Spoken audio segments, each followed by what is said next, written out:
Conversations with a Freemason Celebrity Part 5, I think.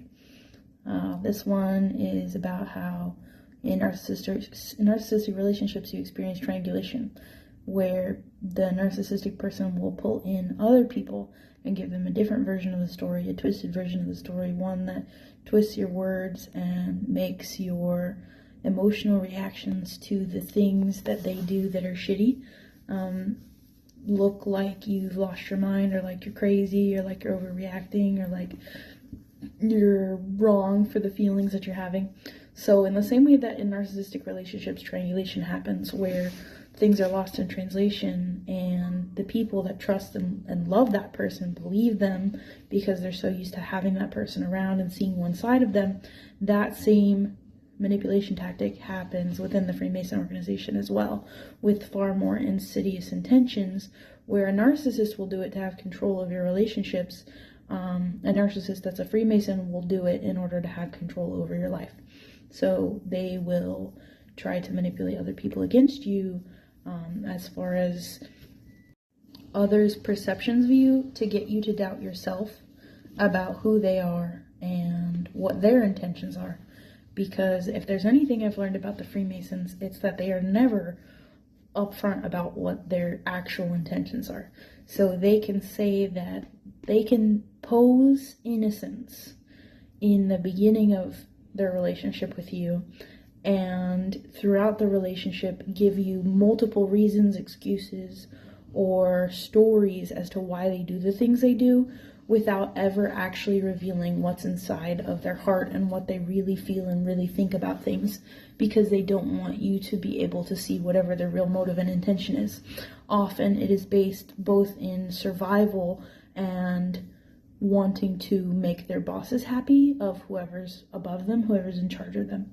So you can assume that within the Freemason organization there are a lot of people who are very much only out for themselves, which is where I think a lot of the problem with how big, I'm realizing throughout all this how big the Freemason organization actually is. So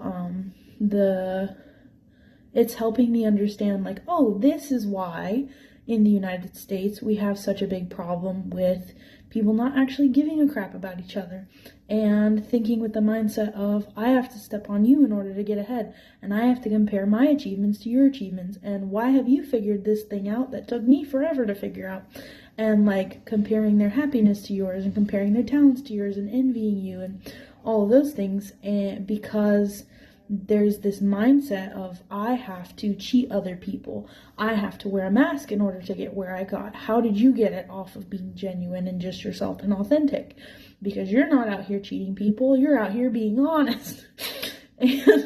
And so in the Freemason world, if it's like kill or be killed, and this is what they're teaching people around them, is like, this is how you should live, is in this cutthroat way of, oh, other people don't actually care about you, you should be looking out for number one.